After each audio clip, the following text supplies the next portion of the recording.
Morning. Morning, folks. Sorry about yesterday. Got up feeling crap, but I will cover some of what happened at the weekend in today's report to make up for it. So, morning, Robert, Kirsty, Nancy, Brian, Marty, William, Paul, Sandra, Pete, Dave. Nip there and see who's on YouTube. Morning, Aki's Mad. Morning, James.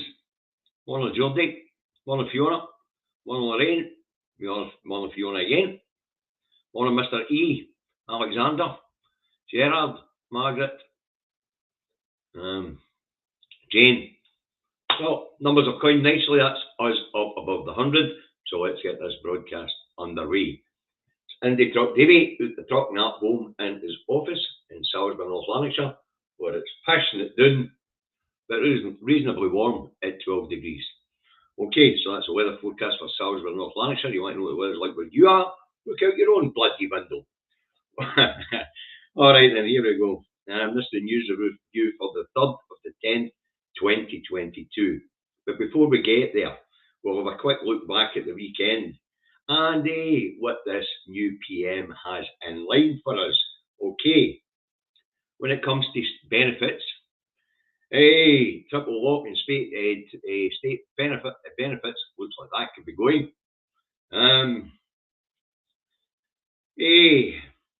Promise to raise state pensions and benefits by inflation appears to be out the bloody windy.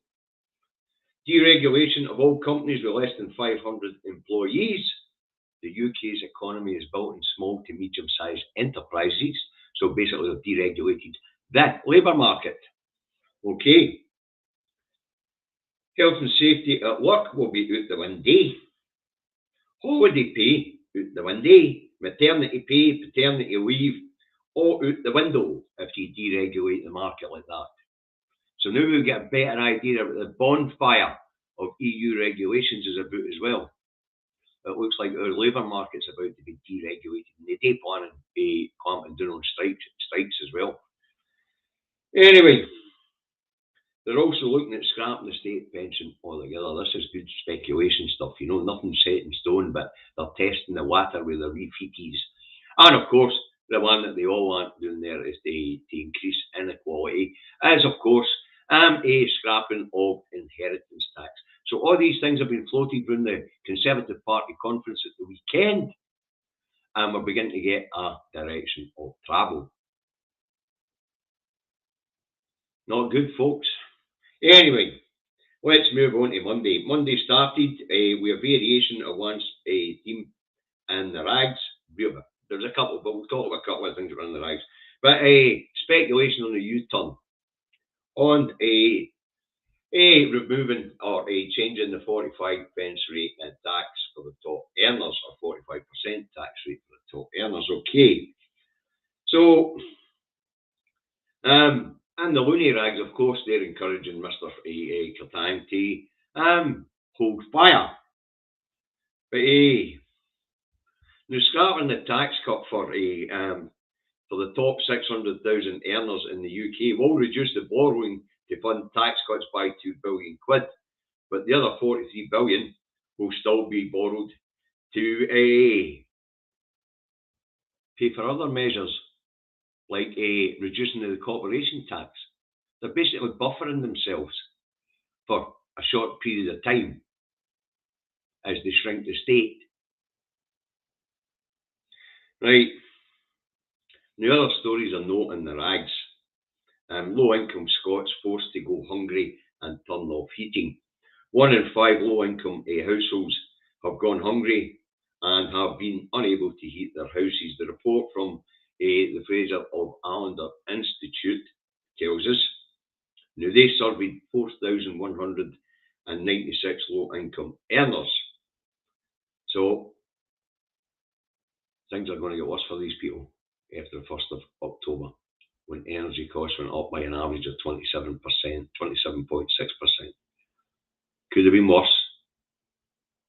The unit cap for the next couple of years will keep it around about between, well, for myself, it'll be £3,800 a year.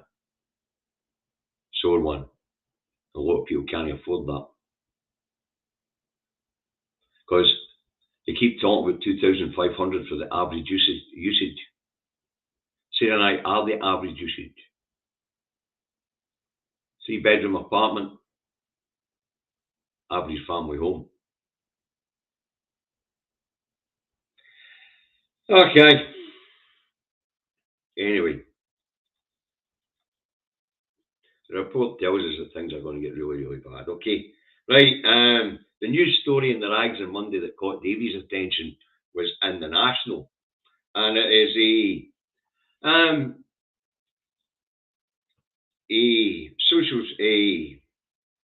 social justice minister hits out at BBC host who said Scotland would be worse off as an independent country than under the Conservative, under the current Westminster administration. Sorry, and I believe this report, or this was done in the 9, but you know I don't watch television. But I was reading in the National that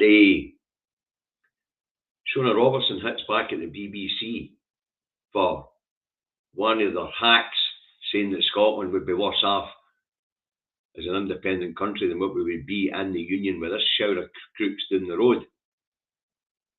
Offered no evidence, but what he did do is offer an opinion. The BBC is not supposed to offer their opinion. They're supposed to facilitate debate neutrally. But it just shows you the propaganda's right out of hand. So it is. So that's the story in the National. It caught my eye. The Pravda at it again. Planting seeds of doubt in the people's minds. Let's get this straight. There is no chance Scotland will be worse off as an independent nation. We have all the oil, all the gas, all the fresh water, whiskey, salmon. That's the UK's 2 biggest exports, whiskey and salmon. It's all Scottish. We have a diverse economy, huge banking, huge financial sector, north of 1.5 trillion actually. We have a good construction sector. We have world famous food and drink. And most importantly, we have a highly intelligent people. There is absolutely no chance that Scotland would be worse off outside the Union. The other thing we would do is raise one barrier to take down 27 more. And that one barrier is not going to be that much of a barrier anyway, because they need what we've got. But the Pravda shouldn't be behaving like that. Right, moving on. Monday started down that road with the Chancellor in the Exchequer, Kwasi Kwarteng, doing the interviews around the TV and radio stations. Mr. Kwarteng tells us that he's scrapping the cut to the 45p rate. He's asked, whose idea is it now to shelf it? And he said, Liz Truss. And a wee bit later he says, him and Truss had a chat about it. What really happened, folks, so that you're in the know, at the Tory party conference on Sunday night, Kwarteng and Truss were doing the tour of the rooms to get a feel of the lay of the land. And what happened was they realised, talking to the MPs as they went around, that they weren't going to get their mini budget voted through Parliament. And that would be a smack in the gob. Well, reversal on this particular part of it, but it's not going to cure the Tories' problem. It's not going to cure Kwarteng or Truss's problem. They are now subject to the law of the backbenchers, and it's not all good news for them. There it is. So they realised they weren't getting it through with this unpopular tax cut for the richest in society. That's not going to be the end of it there. Michael Gove, Grant Sharp, Nadine Dorries have all got the knives out now. And Sir Liam Brady of the 1922 committee is apparently one his man. His man is PM. His man is Bojo the Clown. Sorry, no Bojo the Clown. Rishi Sunak will get you Bojo the Clown. This is important, but get this straight.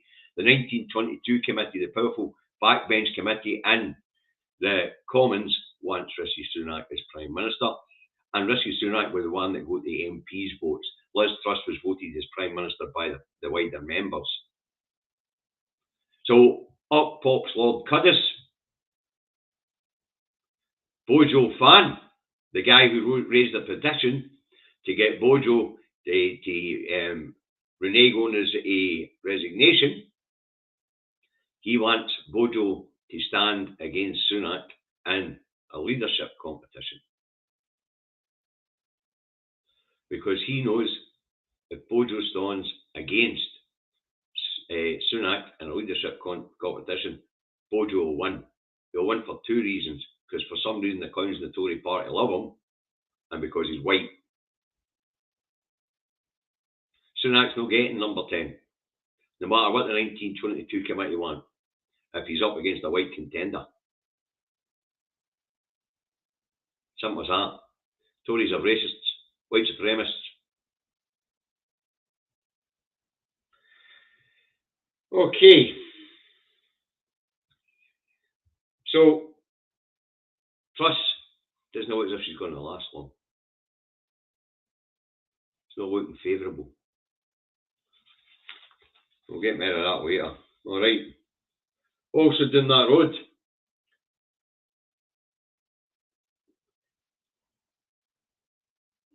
Truss and Kertang think that their U-turn will steady the ship, as I said at the rang.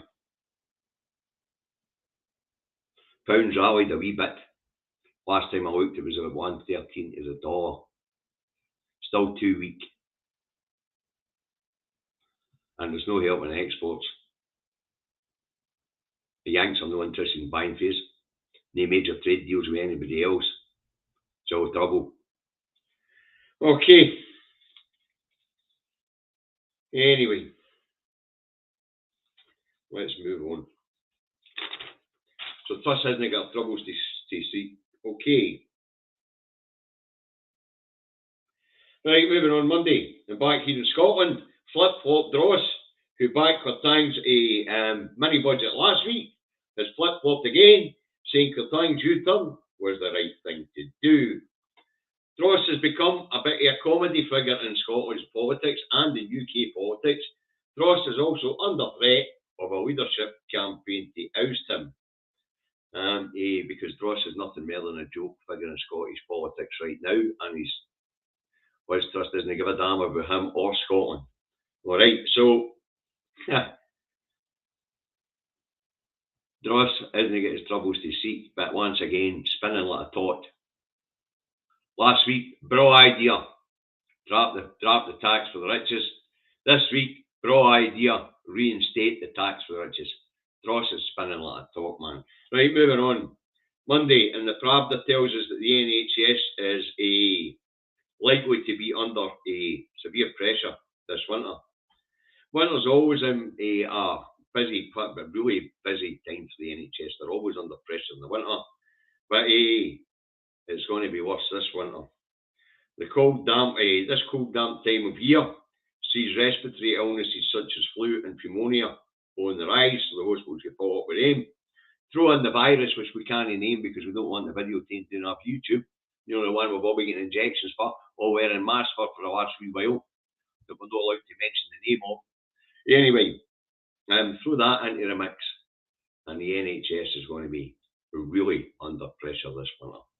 Anyway, the reason why the story is in the Pravda is because Health Secretary Humza Yousaf will be giving his plan for winter, for the NHS in the winter, to Parliament this afternoon, I believe it is. Today at some point. Anyway. Right, moving on Monday.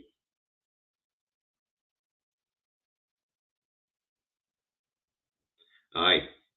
The trade unions in England are getting bolder, and the people of England are starting to rise up and pay attention. Alright. The Enough Enough campaign is now underway, and they had successful protests right across these islands at the weekend. Now, the Tories are in disarray, and the unions are not backing down to their employers' at this point in time. They're generally Tories. But what we really need is a TUC to call a general strike of public services. But the TUC have no teeth. When McCloskey says in his book they were infiltrated by the state a long time ago. So they won't coordinate. It's up then to the individual union leaders to start coordinating with each other. Otherwise, they're just going to legislate to make it difficult for anything to check for trade unions to take any actions. But public protest has started. As it gets worse down that road, and it will, civil unrest is on the cards. Right, moving on. Monday, also the Labour Party maybe pulls ahead in England, but it's no that they don't have their troubles to seek. There's an internal civil war going on in the party. Starmer has been expelling socialists from the party. And 2 years out from an election, this internal war could see Labour fall apart. Now, for the full story on this one in the Labour Party, I suggest that you all take to YouTube and go to Al Jazeera and watch the Labour Files. It goes through all the dirty tricks and all the illegal things that Labour have been up to. And all the stunts that have been pulled to get Starmer where he is. And to oust Corbyn. So, Labour might be ahead in the polls right now, but there's absolutely no chance that this Tory party are going to call an election until the very last moment. Now they're going to try and rebuild their credibility before they run into the next election. And the latest they can hold that election is January 2025. So, where Labour are at the moment is not where they might be in 2 years' time, especially as this civil war carries on. And as Starmer purges the party of anybody for the left. What we have in Starmer is states placement. And he's the guy that said the Labour Party can no longer be the party of the people. It must be a centrist party. Sorry, party of the poor. It must be a centrist party. Basically, Starmer's taking the Labour Party to the right and he's expelling any left-wingers. Interesting programmes. Comes in 3 parts called the Labour Files. You'll find it on Al Jazeera's YouTube channel. I suggest everybody goes and have a look. Because 2 years out for an election, where Labour are on the polls right now, and when the Tories try to rebuild their credibility, the polls will tighten up as we get nearer an election. That'll be squeaky bum time. Right. Anyway, Starmer has now made the Labour Party Tory light for sure. Right, also Monday, English King Chuck is in his colony in the north with the First Minister and the Governor General Union Jack to declare Dunfermline a city. Now, Big Ears of Balmoral says Mama would be proud of Dunfermline achieving city status. Right, Dunfermline has always seen itself as a bloody city. We didn't need a royal decree for it. And I seen some nutter put something up in my timeline saying that the crowd of royalists that turned out in Dunfermline to see King Chuck means that Scotland is demanding independence. Somebody called Jock Stewart, Union Jack, as his logo. I don't know how he found his way to be, but anyway. A wee message for Mr. Stewart. There's a difference between the Union of the Crowns and the Union of the Parliaments. It's SNP policy to retain the Crown in an independent Scotland. Davy's a Republican. Davy will move on to after independence. Davy's next campaign will be getting rid of this image of power, privilege and patronage which enforces the class system. So anyway, King Chuck's up in Scotland, and apparently, because a couple of thousand royalists showed up for all over Scotland to give a wee wave to him, apparently we all don't want independence now, according to Jock Stewart. Mental. Anyway, so Chuck's up in Scotland. Saying that, he spent most of his time in Scotland. You notice that? Yeah. After his mom's funeral, Balmoral. Down that road for a couple of days, he's back again. I think Chuck might be moving north. Moving on Monday, back here in Scotland, and plans for a world-class walking route across the south of Scotland gets a boost of £4.5 million from the Southern Scotland Enterprise Body.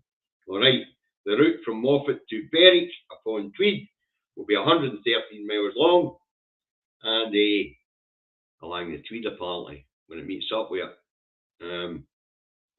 Davy will not be walking 113 miles of a Southern Scotland walkway, because Davy's got a driving licence.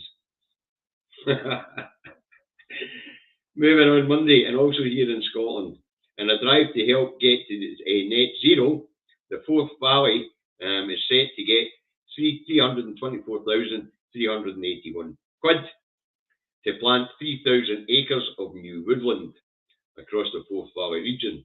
Now, the project, named the Forth Climate Forest, was the idea of the Scottish International Environmental Centre at Stirling University.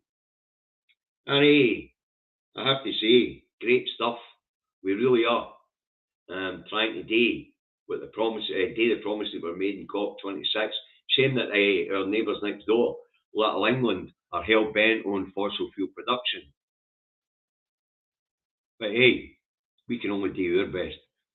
What they do next door is their business, I suppose. So, great, but a good news story for Scotland. We are very, very quickly becoming environmentally friendly. Also, Friday, here in Scotland, Lady Poole to step down from leading the virus inquiry. You know what virus I mean? Omicron. All right. Anyway, but you can't say the word. So we'll just call it the virus, or we'll call it the Omicron virus. Anyway, Lady Poole to step down from leading the inquiry. Deputy First Minister John Swinney thanked her for her fabulous work to date. And Mr. Swinney says he's approached the Lord Calloway, the Lord President of the Court of Sessions, to appoint a successor. Now, the cuckoos in the nest are not happy. They can't make a scene out of this one. Lady Poole is stepping down for personal reasons. That's all the details we've got, that she's stepping down for personal reasons. No doubt the cuckoos in the nest will try and make something of it though.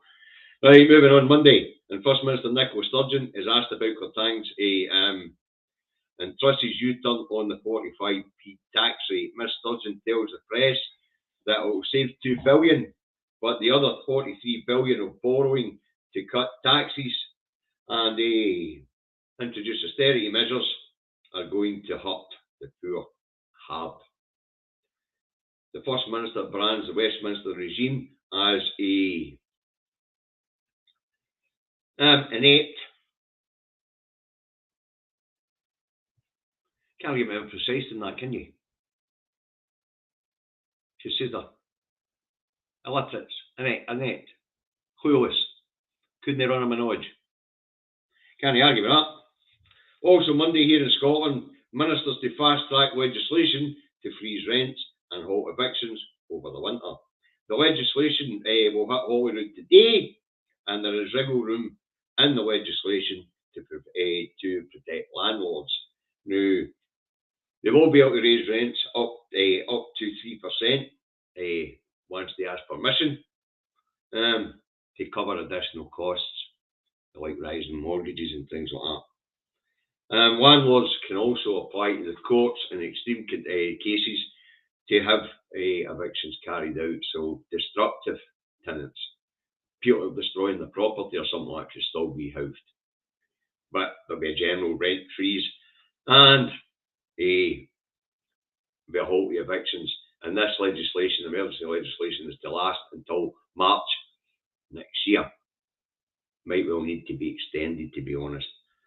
Right, also Monday, back down that road, and it's announced Kwasi Kwarteng to bring forward his fiscal statement from November. It's believed he'll set out his fiscal policy with an OBR statement end of next week, beginning of the week after. Now, at this point in time, the UK economy is a basket case, and it's going to get worse. As the full effects of leaving the single market hits. Mind, Brexit's coming in increments, all right. Now, we shrink the economy, the tax take will be less, so public services will suffer. The cuts to national insurance mean that there'll be no reform of health and social care down that road, but that's no their problem, that's theirs. But Kwarteng is expected to announce 18 billion a year of cuts to public spending for the rest of the parliament at least. So next week or the week, end of next week, begin the week after, we'll learn how the lay of the land is. We'll find out how many proper U-turns have been forced to make by the OBR's forecasts.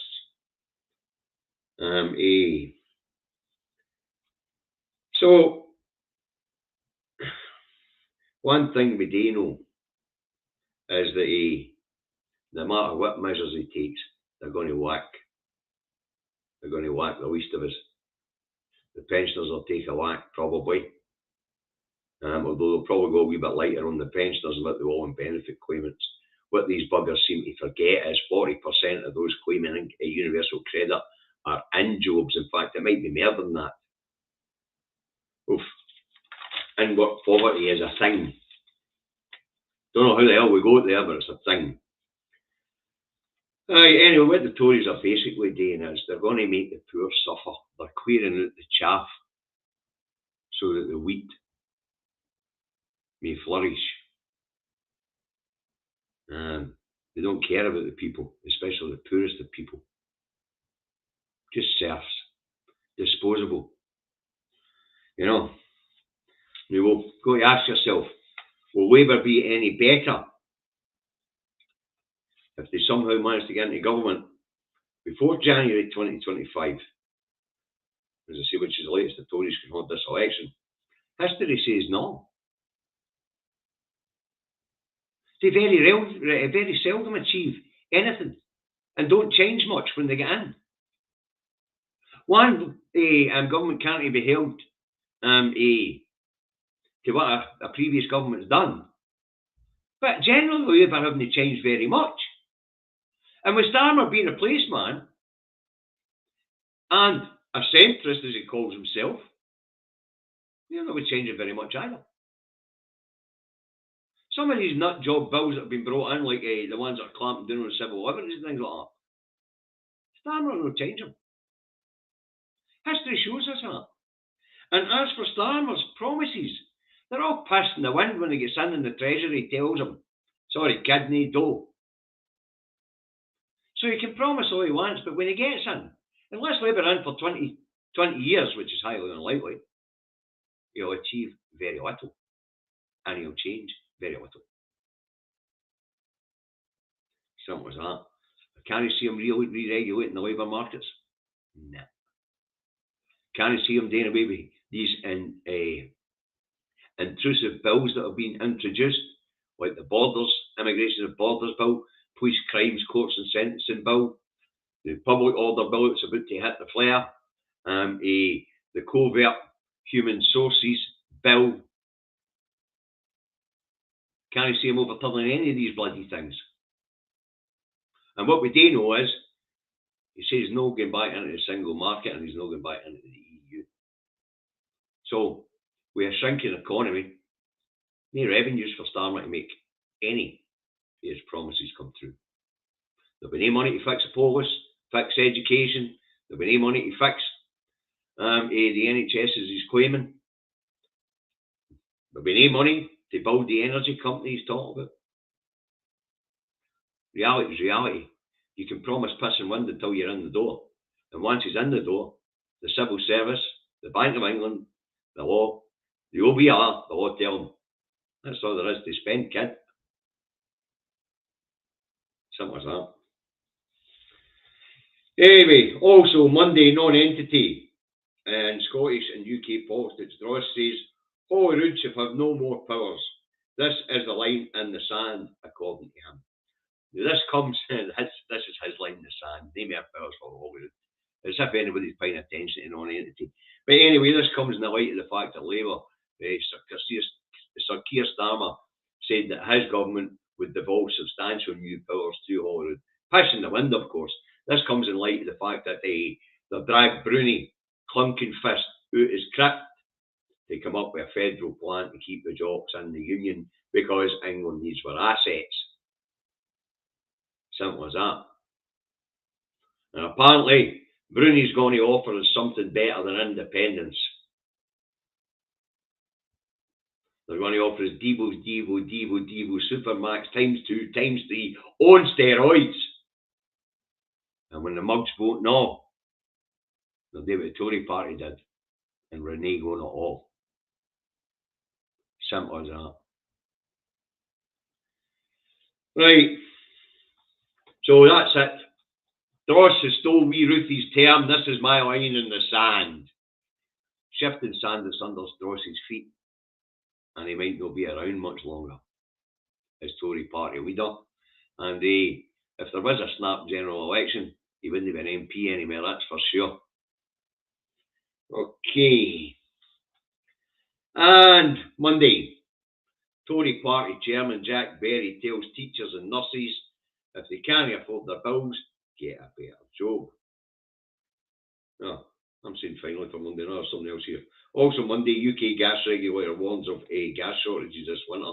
Ofgem blames it on the war in Ukraine. Truth is, it's Westminster and the criminal cabal. Westminster issues licences for North Sea gas, for drilling North Sea gas.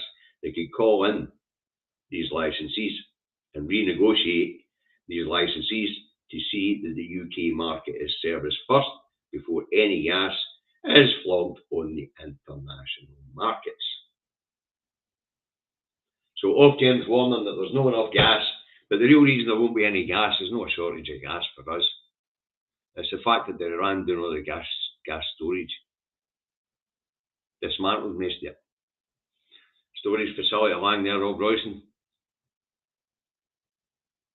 Done.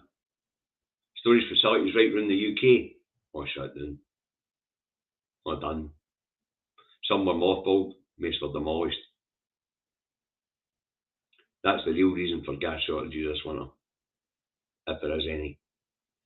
The fact that the Westminster government has taken their eye off the ball for so long on energy security. So, it could well be that people will be gone without the ability to put their heating on if they're gas heated this winter. I know it's going to be a problem if there's blackouts this winter for Sarah and I. There's only electricity in their village. So, the electricity goes off. There'll be no cooking. There'll be no heating. But hey, I remember that back in the 70s. The electricity used to be off at night with candles on, coal fire. I remember it. Looks like we're going to have a winter of discontent, folks. Anyway, on a cheery note, there isn't fucking one. Let's go and have a look and see what the papers have to say, will we? Right, Scotland's newspapers. New Tory rebellion after U-turn on tax cut. Truss faces new Tory rebellion on benefit cuts. Tensions mounting Conservative Party over Liz Truss' leadership, threatening her political agenda after backbenchers revolt and forces U-turn on tax for people earning over 150,000. Chancellor set to accelerate publication of his financial plan in an attempt to reassure markets on debt and economic growth. A next Tory rebellion begins over benefit squeeze and cuts to public spending. There you go. I tell you, she's not got her troubles to seek. And the Telegraph. PM takes on rebels in battle to rein in benefits. There you go. The Tories are revolting in more ways than one. The loony rag the Mail has. Now Truss is warned, get a grip. The Metro says, what a day. Chancellor U-turns on his cut to 45 pence tax rate. Lays into Tories' previous handling of the economy. Yeah, says he, he says can be trusted with fiscal discipline, and Labour surged to 25 and 28 points in UK polls. Doesn't matter, a long time for an election. The Scotsman has, for time clings on after tax cut U-turn. Chancellor brings forward his next financial plan as he admits turbulence. The Times has, Tories will live or die by economy, warns Patel. The Herald has, new age of Tory austerity as 18 billion of cuts loom. Just spoke about that. And the Record has, what a flipping Egypt. Trust tax U-turn won't stop budget chaos costing billions. Douglas Ross branded flip-flop as he changed his mind again. Aye well, spinning a lot of thoughts, so he is. The Looney Rag Express has, families fury as judge quits Scots COVID inquiry. Dismay at setback on day UK-wide probe starts. Families fury. Families fury, what does this say?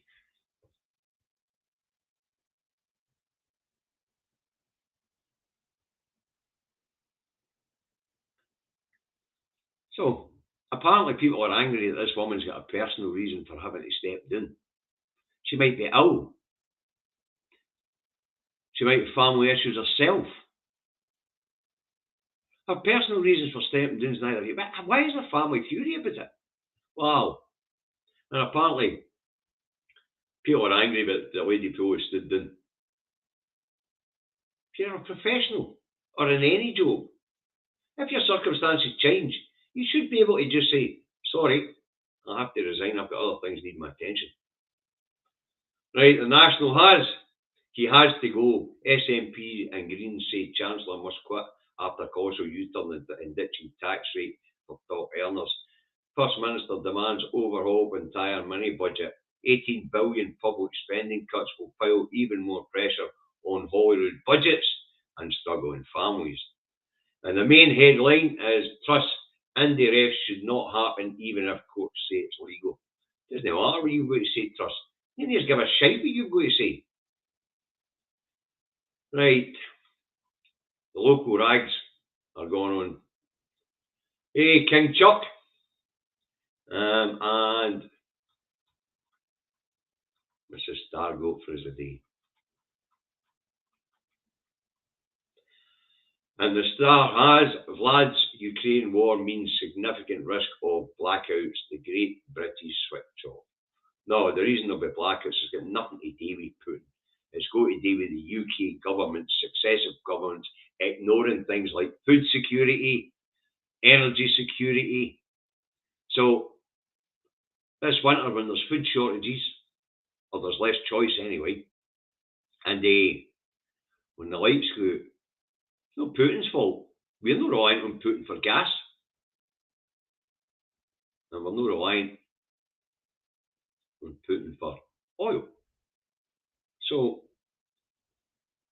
it's just bad planning and neglect of duty by successive UK governments. And this one is no different.